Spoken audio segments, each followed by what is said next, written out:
these two. It's Christian on his wife. Good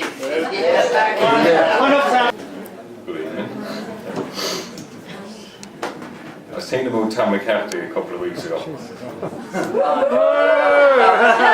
In a biblical sense. And more to do with the place where he lives. I used to fish there quite a lot. And there was a very old bungalow just back the road from where you live. Way back the road near the cross. And there was an old lady there that used to mind the bikes when we went down to fish in Truk in the river. So I wrote this, Bike Duty, Truk. In a well-kept old cottage by the side of a hill, she sits there alone and remembers her fill, her fullness of memory as her life passes by. She thinks it's too fast, like the blink of her eye. A marriage so loving and a husband that cared. Oh, she just longs for the times they both shared.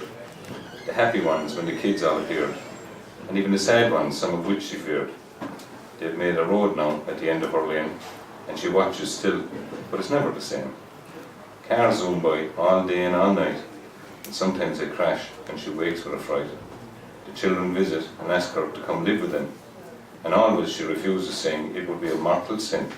Sure, isn't her father just lying in wait down the road? And when I call to visit him, he lightens my load. I can stroll to the corner and shop in the store.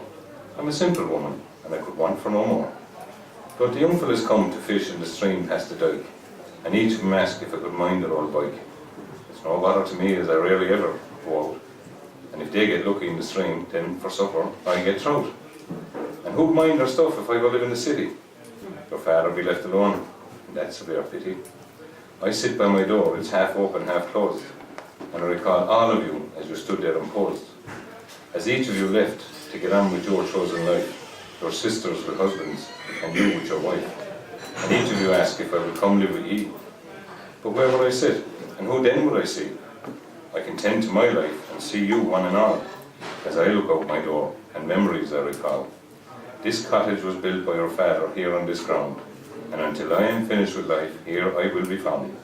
In that well-kept old cottage by the side of that hill, she kept an eye on our bikes, and fondly I remember her still. Well done.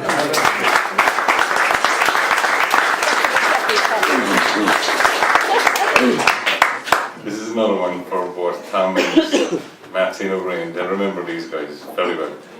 Dan Ryan's thief. He was a butcher just round the corner. Very well liked man, always supplied meat, never asked for money. I don't know how he made a living. But yeah, I worked for him as a kid. So, Dan Ryan's thief. We had it all growing up in our street.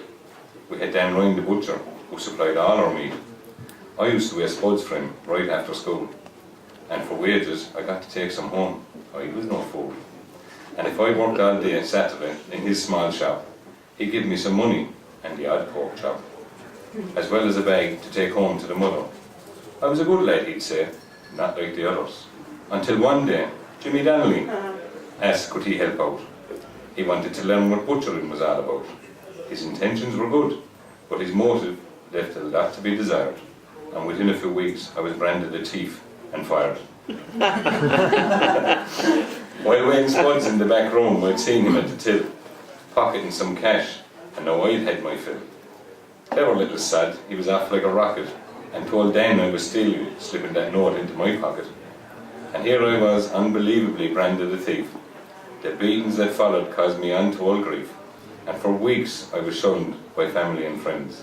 Until I had enough, I was going to put this to a bitter end. Jimmy lived in the high flats near Dan's butcher shop, and he was about to learn nobody steals Christie's pork chop. So I climbed the drain pipe at the side of his house, and went into his bedroom as quiet as a mouse. And there he was, sleeping soundly in his little bed. That is, until he got severely slapped in the head. I was shocked, he never even made a sound. For that very day, Dan Ryan had caught him taking a pound. So I finished, giving him a black eye and a punch in his face, and I told him, you go and put my name back in its rightful place. And the next morning he went to report to Dan Ryan. And that I was no thief, and was to be reinstated, just fine. He avoided me then, at school and at play, but he never forgot his lesson that day. Years later he asked me, is it hatred you feel? No, I said, but if you have to rob, then first learn how to steal. All kinds of things tonight. I can tell you first what you say again there, just that if you want to rob, then first learn to steal. Good idea. Our next poet, ladies and gentlemen, we'll go back to the ladies again now. Give a very, very warm welcome to Terry Murray. Thank you very much. Thank you, Barney.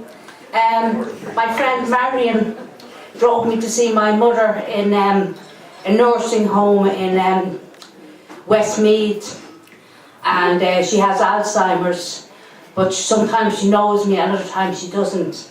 So I wrote a poem for her called The Biscuit Factory. So I'm going to read that out first of all anyway. But I read it to her and she cried, and I didn't get the opportunity to read it to her before because she was never sort of well enough to listen to it. So the two of us were crying actually. The Biscuit Factory.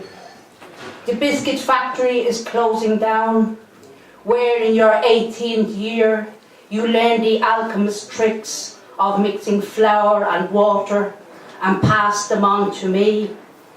Your cool fingertips and palms could mould any shape from grains scattered by the dredger and drops from the chipped lip of a jug on the red formica table. The amateur of sugar under the skin of the gingerbread men, tear-brimmed raisins for eyes, sad mouths of marzipan, boots and mittens welded from chocolate. And you taught me too, on those Monday afternoons, how warmth can seep into the coldest of hearts and ovens and cause things to rise and fill. It is years since you have tended to bread, and the cakes are baked and packaged in garish boxes, delivered to the nursing home. The biscuit factory is closing down. Do you remember the factory, Mona? Do you remember me?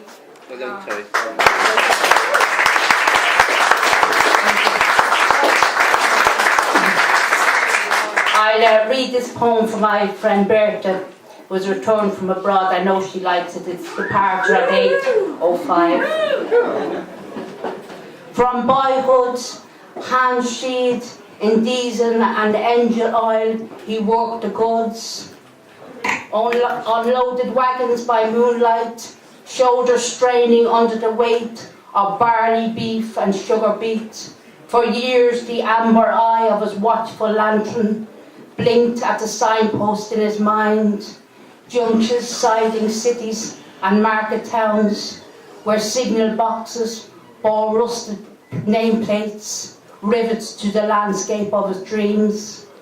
On that May morning, in a freshly pressed tunic, he polished the bag on his inspector's cap, took a long breath, as sharp as the final whistle on the 8:05, saw the distant convergence of parallel lines through a tunnel filled with light and departed. Thank you. The first one is called Rainbow Chaser.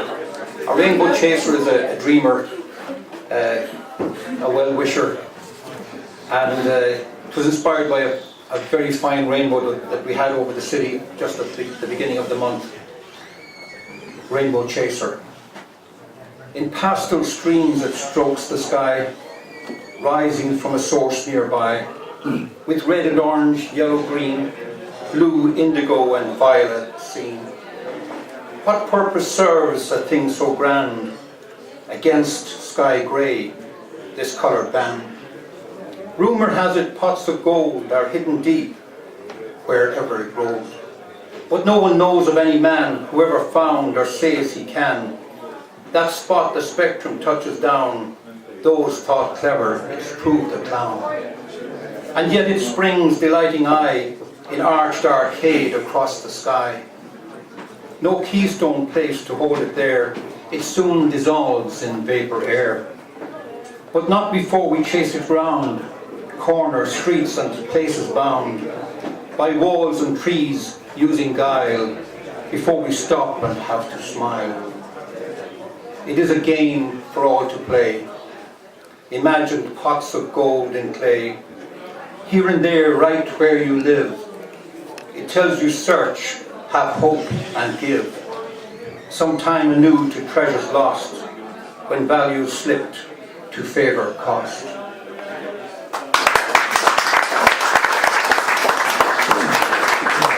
Thank you. This one's called Waterfalls of Glass. It's about standing on the street looking in at panes of glass, looking in windows of shops. And you know, when you stand looking in a window of shop, you can see in, and you can also see reflections of people passing by. And they tend to sort of, you're nearly like a ghost standing there. They tend to go through you and pass you and things like that. So it's all about that interaction. Waterfalls of glass. In stucco frames, waterfalls of glass cascade, reflecting fairy tales and farce, life's burlesque contradictions, held intact by shards of sand. Within I see without, and while without I see within, while phantom forms in fashion pass behind my back and through, alas, they fill my form without me seeing, and no embrace gives spectral being. But still I wait, though mad in zeal, in hope the next embrace is real. Between the weft and weave extremes, I stand a figure of glass canvas dreams. This is the wild abandonment of the tree, called Shop Window, about the trader trying to get business done. Shop Window. The trader tracked his customer trend. They weren't buying and he's round the bend. Some strategy was needed quick, sales were thin, he wanted thick. And so devised a planned display to knock the socks off night and day of all those who felt, whose eyes fell on his wares, tinker, tailor, soldier, mares. New labels printed, sales galore. He'd have them kicking down the door. The stock is checked, it's tailor-made, the windows cleaned and the cleaner paid. He knows the tricks. The window dresser dresses the window's clean and cleaner paid. The window dresser dresses same, he knows the tricks to draw the game. Spotlights pointed, teasing bright, to tempt the passer-by at night. The ever-wanting boy or girl or boy, and make them stare and want to buy. He worked late hours to get things right. First things next day he'd start the fight.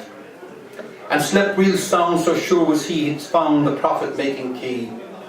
He rose and opened up his shop, combed the hairs of his greying crop, and practiced smiles on a stainless bin, even said a few words with a sheepish grin.